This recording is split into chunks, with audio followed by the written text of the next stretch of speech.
Good afternoon, students. Welcome to the online class of Biology for Engineers. In our today's session, we'll continue with Unit 2, Biodiversity. The topics what we will discuss in Unit 2 here is about the plant system, the basic concept of plant growth,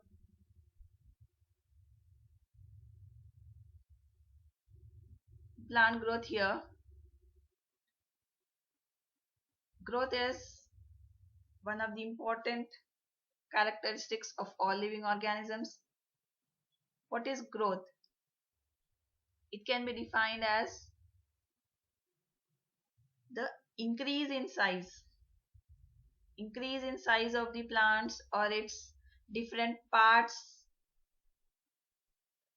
of the plant is increased. The increase in length of the shoot system or root system in plants is nothing but the growth. That is the result of cell division. Cells will show the process of division, and that will result in formation of new cells. Which cells will divide here? The meristematic cells. They will have the ability to divide and show the process of cell division and result in formation of new cells. More new cells will be formed, and that will finally result in the growth of the plant. So growth here, it is a complex process, and it is also essential permanent increase in size. It is a irreversible phenomena. Once the plant will attain a particular size, particular increase in size, it cannot be reversed back. So it is an irreversible phenomena which is characterized by increase in size, structure and weight of the plant body. Also, it is the result of the chemical processes. Chemical processes includes the metabolism, the chemical reactions. Whatever is taking place in the plant body includes the metabolism.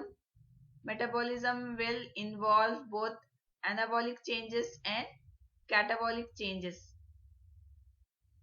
Anabolic changes means complex molecules will be synthesized from simple ones. Complex molecules will be produced from the simple ones. So building up of the complex molecules from the simple ones is anabolic changes. Catabolic changes means breaking down of the large molecules into smaller ones.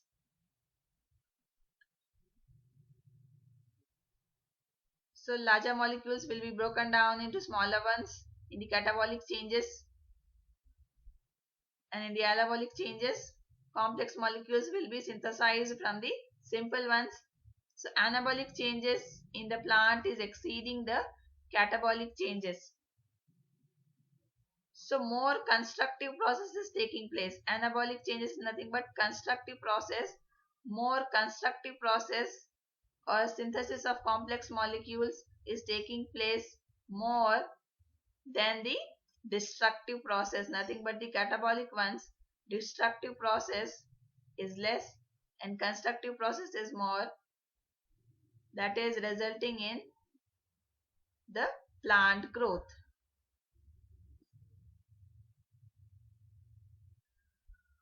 Different types of plant growth observed in plants is the primary growth and the secondary growth.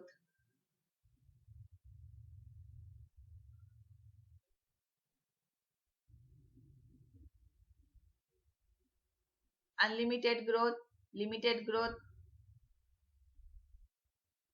are the different types of plant growth.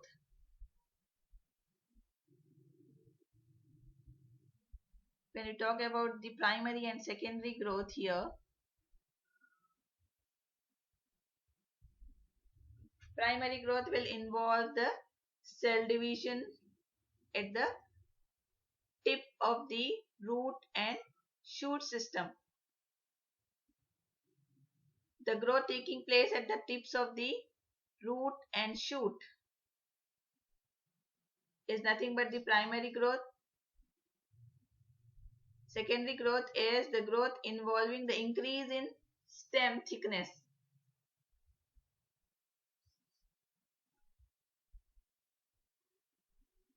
Primary is the increase in the roots and shoot length, and secondary growth is the increase in the stem thickness due to the increased activity of the meristematic cells, which is undergoing the cell division for the primary and secondary growth. Unlimited growth is nothing but the indefinite growth. In this type of growth, the root and shoot system of the plant will grow throughout their life for many years. Indefinite growth of the roots and shoot of the plant for many years throughout their life, continuous, is nothing but unlimited growth. Then we have limited growth. Limited growth phase is nothing but the type of growth. The leaves and flowers will stop growing once they will attain a particular size. A definite growth of the leaves and flowers will be occurring. After that definite growth, the growth will stop. Example, we can take annual plants. Annual plants, the life cycle of the annual plants will begin with seeds, and they will show the reproduction, then finally to death, and all this is taking place in 1 year in annual plants due to the limited growth.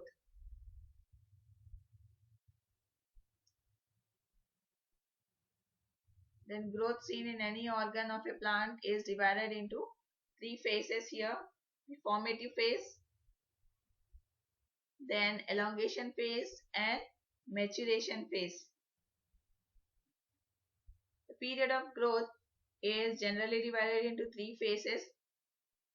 The first phase, formative phase, we can also call it as meristematic phase. Formative phase or the meristematic phase, the cells will be continuously dividing both at the root and shoot tips, represents the formative phase of the growth.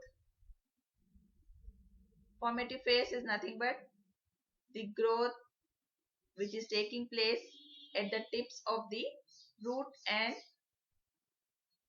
shoot systems. The cells which is dividing and forming new cells is nothing but the formative phase, or is the meristematic phase.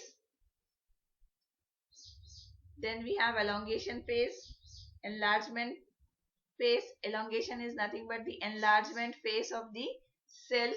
Cells will show the enlargement. Cells will enlarge in size. New cells will be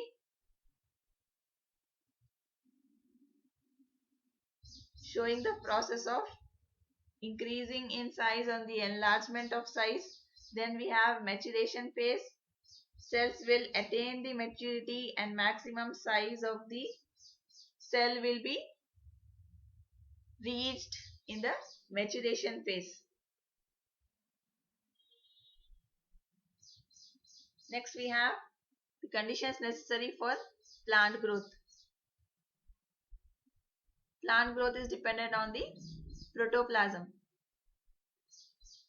Protoplasm here is nothing but the living part in cell. We have discussed about the cell, the prokaryotic cell, eukaryotic cell in our previous classes. In the cell, we have discussed about the nucleus, all the cell organelles, mitochondria, chloroplast, also the cytoplasm, the fluid content in the cell. So the cytoplasm, the nucleus and all the cell organelles present in the cell is nothing but the protoplasm or the living part in cell. We call it as protoplasm. The different factors which is promoting this protoplasmic growth of the cell is responsible for plant growth. So plant growth are dependent on all these factors, that is water supply, optimum temperature, light. We have discussed in our last class the process of photosynthesis. Photosynthesis in plants, for preparing their own food, they need the solar energy, which is an important factor for the plant growth. Oxygen supply and supply of nutrients, minerals, which is essential for growth and development of the plant. Next we have nutrition. Nutrition or the minerals which is essential for the plants for growth and development. All these nutrients or the minerals are present in soil, is entering the plants through roots, which is essential for the living organisms including plants for their growth and development. Basic needs of all living organisms are same. All living organisms resume into molecules like carbohydrates, proteins, fats and water and minerals for their growth and development. All these molecules are important for the growth and development of the living organisms. Carbohydrates, proteins, fats and water is essential for the survival of the living organisms. So when we talk about the plant nutrients or the minerals, they take the minerals or the nutrients from the soil through the roots. More than 60 elements or the minerals or the nutrients are taken up by the plants from the soil through the roots.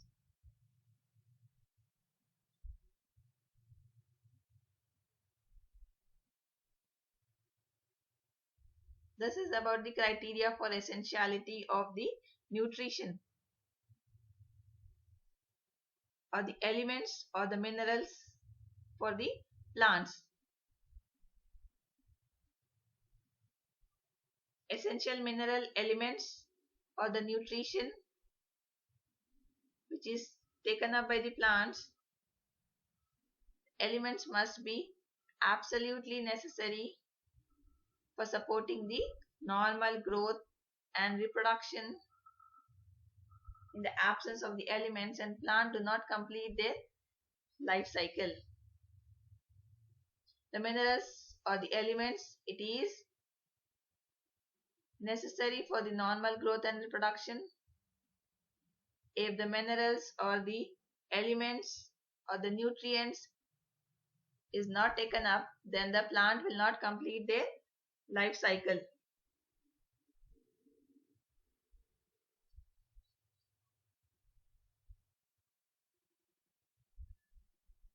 Next,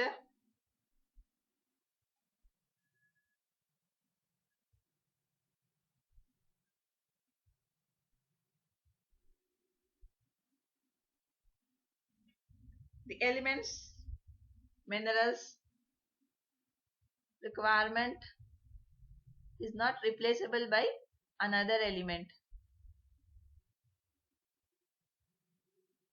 and deficiency of the minerals or the nutrients will result in different diseases in the plants.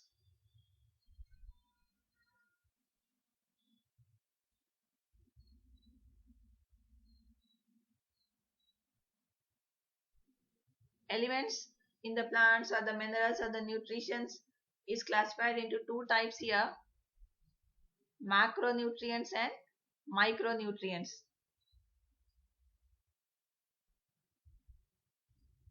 Macronutrients and micronutrients.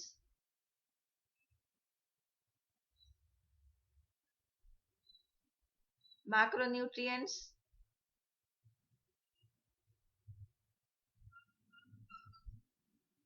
micronutrients are nothing but the trace elements which are needed in very small quantities by the plants, and macro are the elements or the nutrients which are needed by the plant in large quantities.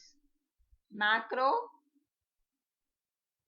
needed by the plants in large quantities. Micro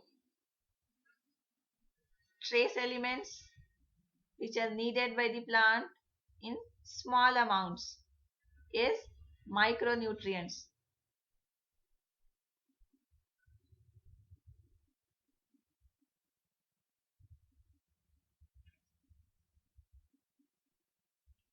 So macro and micronutrients, it is performing different functions in plants. The various metabolic process or the chemical reactions in the plant cells will be taking place due to the nutrients which is taken up by the plants through the roots from the soil, which is helping in cell membrane maintenance,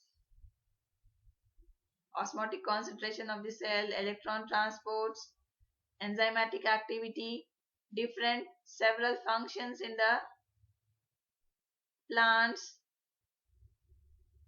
is taking place by the uptake of the nutrients, essential nutrients, which is performing all these functions in plants. Different metabolic reactions or the chemical reactions for the survival of the plant.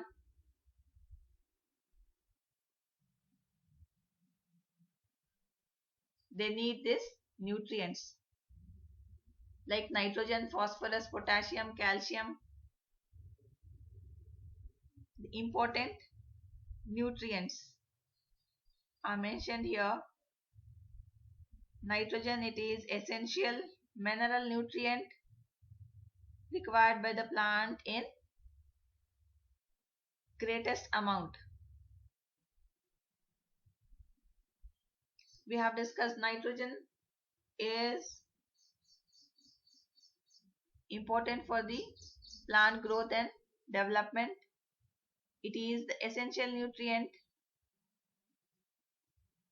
required by different parts of the plant, particularly in the meristematic tissues. And nitrogen is also a major constituent of the proteins, nucleic acids, enzymes, vitamins, hormones. So formation of all these proteins, nucleic acids, vitamins, plant need this important nutrient nitrogen. Phosphorus is also absorbed by the plant from the soils.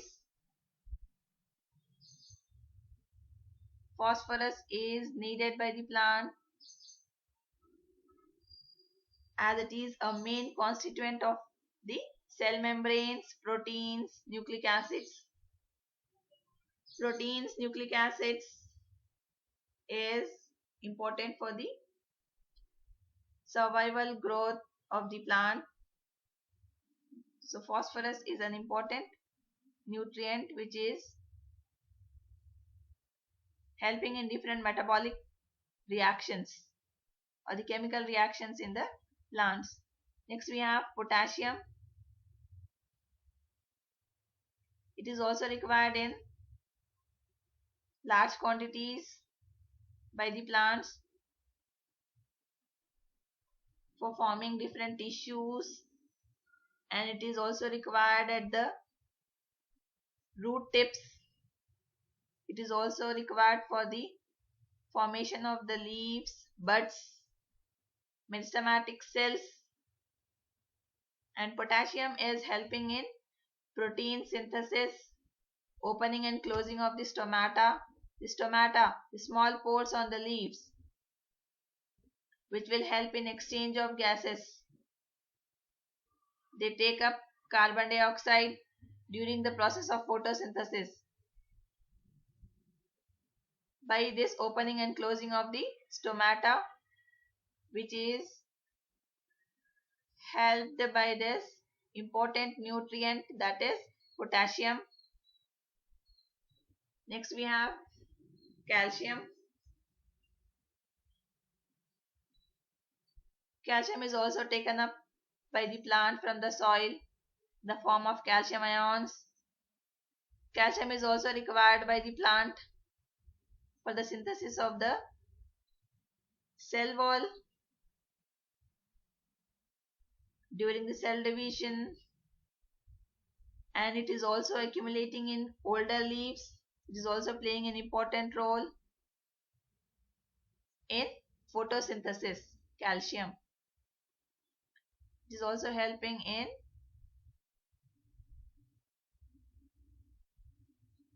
the metabolic activity, the main important metabolic activity, that is the photosynthesis. Next we have magnesium. It is also absorbed by the plants. It is required, this magnesium nutrient is required for respiration and photosynthesis, and it is also involved in the synthesis of DNA and RNA. The nucleic acids, DNA, deoxyribose nucleic acids, and RNA, ribose nucleic acids. The full form of the DNA and RNA, deoxyribose nucleic acids, RNA, ribose nucleic acids. The synthesis of DNA and RNA will be helped by the important nutrient, that is magnesium. Next we have sulfur.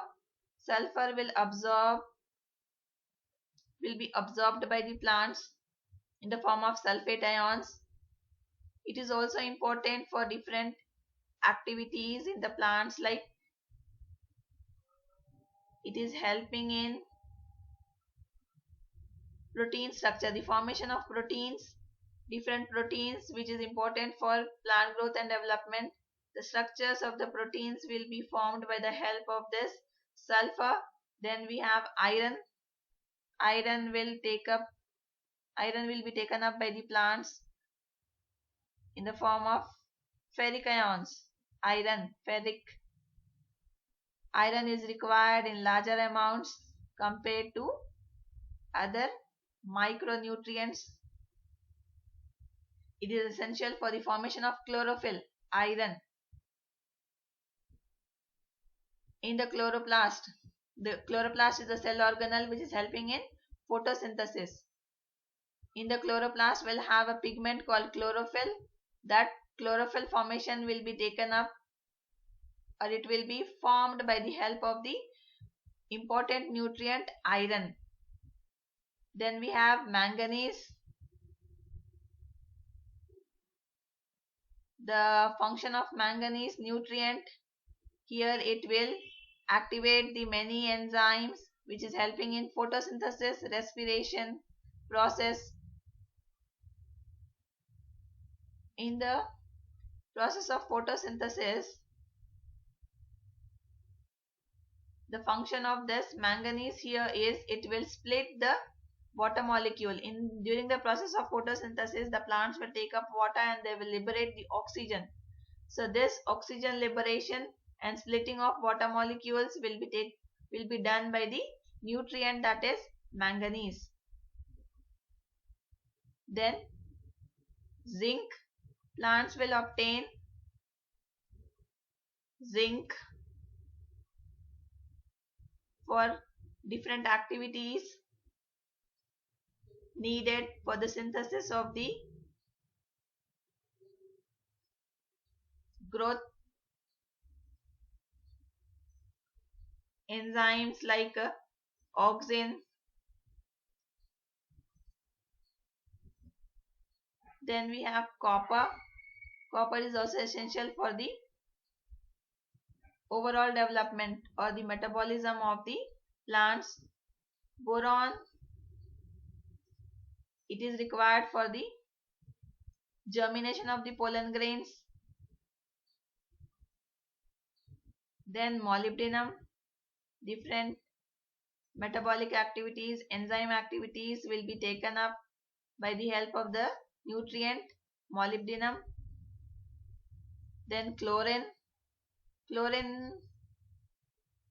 important nutrient which is absorbed by the plants, is essential for water splitting reactions during photosynthesis. Nickel is also important for nitrogen fixation, what we have discussed in our previous class. Nickel will also protect the plant from different diseases. Disease resistant capacity of the nickel will prevent some of the plants from getting the diseases, different diseases or the infections. So when the supply of the essential nutrients become limited, the plant growth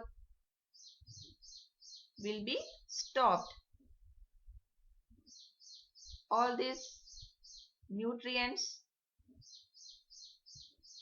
supply, if it is deficient also, the plant will not grow.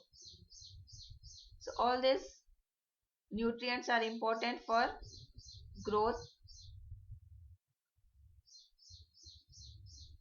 of the different tissues.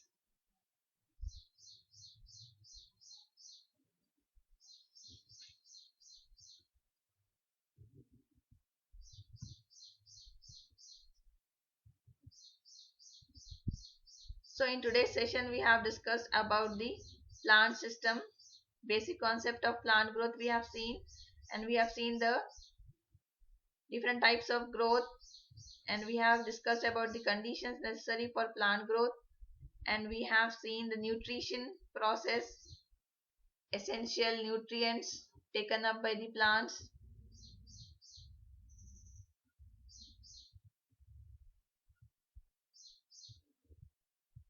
All the important nutrients essential for the plant growth and development. We'll continue with our unit 2, the next topic in our next session. So thank you students.